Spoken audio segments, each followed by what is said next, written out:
Hello ladies and gents, Romie Reviews here. Please like, comment, subscribe. And remember that I have a new channel, Romie Whispers Asthma or ASMR. I have 2 videos up. I'll have a 3rd video up soon. On Wednesday. On Wednesday there will be a 3rd video. And I appreciate you for watching, supporting. Now let's jump into this dysfunction. This is Love and Hip Hop Miami, Season 2, Episode 6, Family Tension. The episode continues where it left off with Spectacular versus Blue. And they were having this big argument.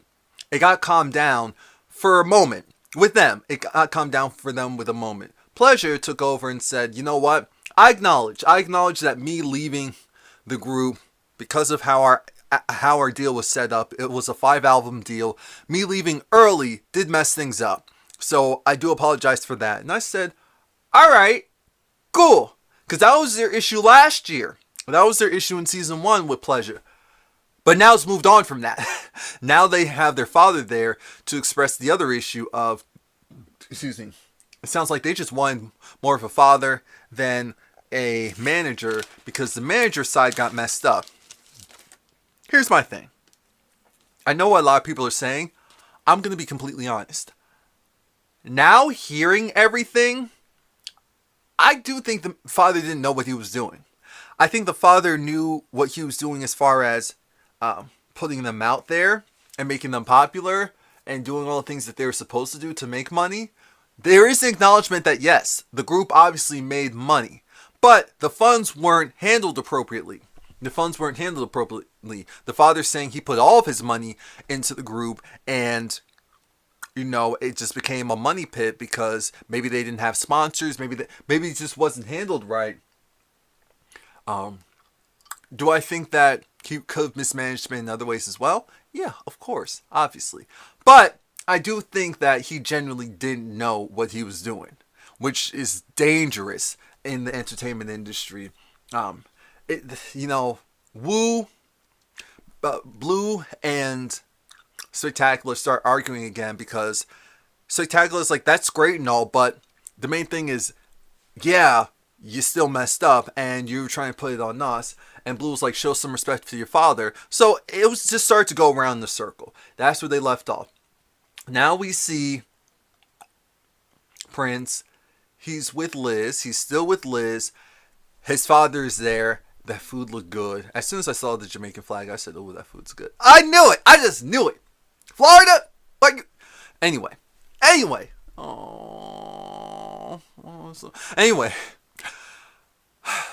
Liz and Prince are trying to work it out. Do we think it's gonna last? It doesn't matter. All that matters is they're trying to work it out. So good for them. Good for them. They're there to talk about Bobby. Prince is like, you know, I'm doing something really different by openly being friends with Bobby, and yet Bobby's going and reacting crazy. He's a hothead, and I just don't know. I'm thinking, fine, you don't have to know right now. Guess who's back? Guess who's back? And Shay isn't going to like it. Chinese Kitty. Chinese Kitty is back. Chinese Kitty's back, and Chinese Nikki is back. I appreciate having them on the screen. I do. I appreciate having them on the screen. I like their energy. The whole thing is Joy is there. Miami Tip is there. And who else is there? Oh yeah. And Kiara is there. They're all there just having a good time. They talk about gunplay for 2.5 seconds about how the relationship isn't working. And everyone felt like, come on. You know, he really wants to be with you. So maybe you can work it out. Joy just wants to be single. But she doesn't have the money to finish the divorce process because Trick Daddy is the one with the money. And he is the one to separate from his wife or his money. So he's holding things up. And she wants to do like a celebrity car wash so that she can raise the funds to go and pay for her divorce. We already see where this is going. But now we see that Trina, she's showing that she is a businesswoman. She has Joy there. She has Miami Tip there. And she has new artists that she's working with. I didn't get the name of the young man, but he definitely looks like, you know, what would sell right now. So that was a good choice. The song didn't sound bad either, so I could see there being a market. I don't know why that name sounds familiar though, Chief Pound. I'm not sure, but there's a lot going on, and the secret is revealed that Bobby decided to sign with a different record label. And Trina's mad for multiple reasons. Trina's mad because Bobby's been on her back for years and years for her to sign him, and then for him to go and do that behind her back is what's pissing her off. I completely understand and I agree. It's about how you do things, not necessarily what you do, because people will forgive you for a lot of stuff, and people really won't care about a lot of things as long as you prep them. Do I think that Trina really wanted to work with Bobby? No. I don't think Trina really wanted to work with Bobby. I feel like she knew that it was going to be a hassle, and so she didn't really want to do it. But we're going to move on to Baby Blue Woo and Spectacular. Their relationship is a mess as well. Blue starts crying because he feels like, our father isn't in the wedding. But forget all that. I'm your brother. I'm your full brother. And you have the audacity to not have... We were close before. You have the audacity to not have me as your best man. You chose someone else from where you currently are to be your best man. You didn't even ask me. We never talked. I have to hear, second, third-hand information from all these other people and sources. And you think that that's cool? And you expect me to just be okay with that? And Spectacular, he looks like he's over it, but he really doesn't have an issue with Blue. So it's just like, look, I'm sorry that I didn't think that it would offend you in that way. And, of course, I have no issues with you being my best man. Squeaky wheel. 50% of the time, it's just squeaky wheel. It's like, oh, you want to do it? Okay, no problems. This isn't like our father. We don't have that. Our relationship isn't that bad. It's a little bit of a mess, but it's not that bad. And so now he's going to talk to his father separately and see if he could hash things out with him. Prince is there. They're at this party. It looks like it's at a strip club. It's a party at the strip club, and it's for Miami Tip. We have Gunplay there. Kiara's there. And Kiara didn't really want to deal with Gunplay right then and there. But they're going to work on their relationship, and that's cute. I believe, what was it, Chinese Kitty's there? Yeah, I think Chinese Kitty is there. Bobby and Prince have an argument. Bobby is upset because he knows that Prince is trying to work things out with Liz, and Prince is flirting with this girl there at the club. And so Bobby's just trying to check him, but the way how he's checking him makes it seem more like he's a jealous potential lover than a friend, at least to everyone else. And so Prince is just looking at him like, whoa, what are you doing? Let me do what I do. And don't come at me so aggressive like that. Dang, you ain't a pit bull. And Bobby was in his face. Bobby was going off. Bobby definitely wasn't, talking like that. He was like, yo. I said, ooh, uh-oh. 5, 4, 3, 2. When that one goes, it went. And Prince said, Bobby, we're friends. And I have love for you. But don't make me hurt you. I'm thinking, Prince, why would you... And that's when Bobby went and hit Prince in the nose, or kind of cut him with something. I'm not sure, but it was enough. Yeah, the blow was coming out of his nose. Good hit. So of course Prince is upset, and because Bobby is being taken out by security, he's yelling and screaming. Chaotic's there, kind of looking on like, what is going on? Miami Tip was trying to figure out what's going on, and it's like, at my event, really? I'm trying to get things done. I'm rapping. I'm doing this and that. And he said, don't yell at me. I'm not the one that caused the ruckus. I was cool. I was chilling. I got hit in the face. Talk to your friend. Actually, Miami Tip realizes that Bobby has been on one. Prince is upset. It's like, I've been trying to be close with Bobby for a while now, and he keeps doing this stuff. And so I just have to step back. Fine, step back. Do your own thing. That's all we actually want. Tired of this whole fake friendship mess. Or this forced friendship. Or this, let's do it for the cameras. Let's do it for the cameras. Let's do it for the Vine. Do it for the cameras. Do it for the Vine. Do it for the cameras.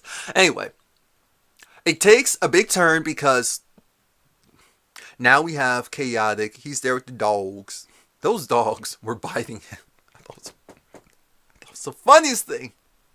They were biting him for dear life. And poor Chaotic, getting bit up by the dogs. In comes Miami Tip. Miami Tip said, no.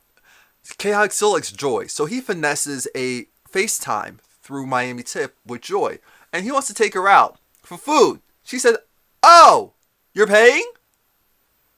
I can't afford to miss a meal or turn down the meal. Let's go." So Joy gets into her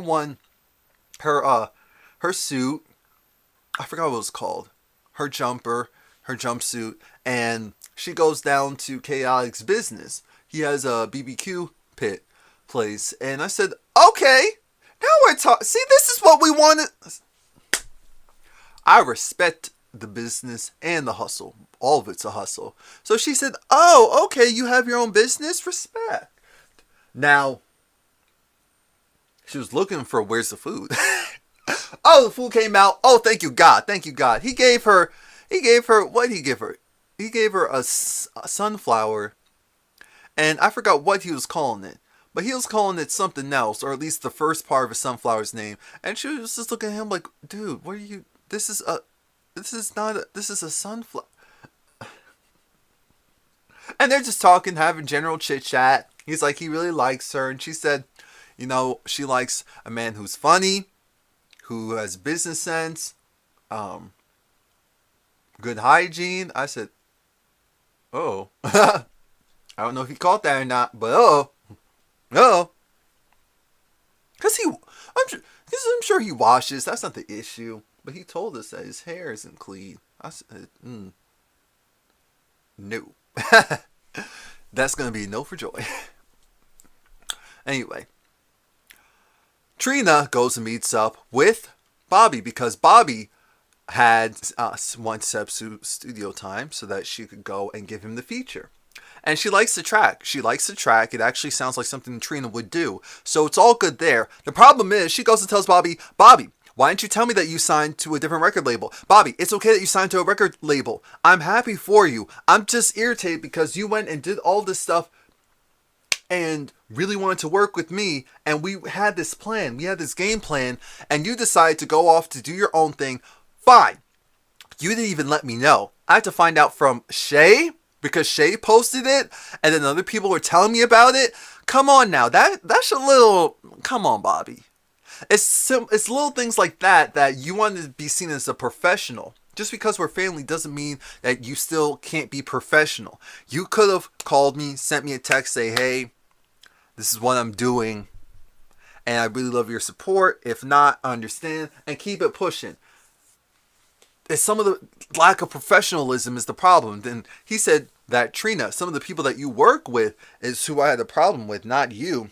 And she said, "Here's the thing. I run my staff. They don't run me." I'm thinking, well, last season it did not look good. But because Bobby, it's okay. You didn't want to sign to Trina anymore because she was taking her time. And it didn't feel like she really wanted to sign with you. We understand. Even if Trina doesn't understand it or accept it, we understand. So then she says she's not doing the feature. She wants him to leave because you're out of the family. I'm thinking, okay, 2 episodes later, they'll be okay. The episode ends with Spectacular. He meets out with his father, and he's saying his grievances about how the money wasn't handled properly. And the father, says, "Look, I was trying to do my best." Spectacular's main issue is his dad was his manager, but not his father. He said, "Well, did you have a bad childhood? Or did I not do a good job of raising you?" It was one of those two. And Spectacular said no. That wasn't the issue. You did a good job raising us. My problem is you didn't say you love me. Everything that you always say about me is negative. And you're always so tough. You're always so street and so hood. But you don't see your grandson, who is 10 minutes away, or really close. And I just wish I had my dad. And, when it comes to that, you're a terrible excuse, and you do this and you do that. And because, Father Blue is so tough and so street, he hates this emotional mess from Spectacular. He hates the way how Spectacular puts himself together with the fake with the faux locks and all that other stuff. He just doesn't like the presentation. He's like, you don't look like my son. You don't look like what I expect from my son. Baby boy Blue has a touch of the streets. You're just soft. That's what he was saying without saying it. And he probably should have said that, because what he said next was worse. He was like, you know what? You say all these hurtful things to me, and yet I can't stand the sight of you. I hate how you dress, how you look. You disgust me. I said, you disgust me? Really? So then Spectacular backed off and was like, no, I wasn't trying. Because he was so hurt that he was willing to just, oof, wow. And it took a moment for his father to really register what was going on. He was just like, look, the business side, it's just going to be where it is. But I just want a relationship with you. I just want a father. You're right here. You don't even hug me. And so then Spectacular got a hug from his father. And he was just like, look, okay, I'm sorry. And at first that hug felt like, all right, I'm going to do this. But Spectacular was taking advantage of that hug. He was like tired of, like, you're not going anywhere. I haven't had this in years. You are not going anywhere. And so then the father was just like, all right. Maybe I'm doing too much. Because clearly the father was hurt, very offended, but he wasn't handling it the way that you would hope a dad would. He was doing the whole thing of, oh, well, you have a problem with me? You're saying bad stuff about me? Then screw you. That's how he was handling it. And it's like, no. He's just saying he wants you in his life, period. Wants y'all to have regular time. The stuff that you do want, but because it's not the way how you want it to be presented, instead of you taking charge and saying, look, I'm sorry, I love you, I want to move forward, I'm tired of this, I know I messed up, but I wasn't trying to hurt my children. That will have solved everything. But we'll see how they are. We'll see how it progresses. Obviously, things were good enough for the group to really stay together and go on tour. Dang, I wanted to go and see that tour, but the tickets sold out quickly, and I do not buy resale tickets. I refuse to pay more. Thank you. Please like, comment, subscribe. Come back.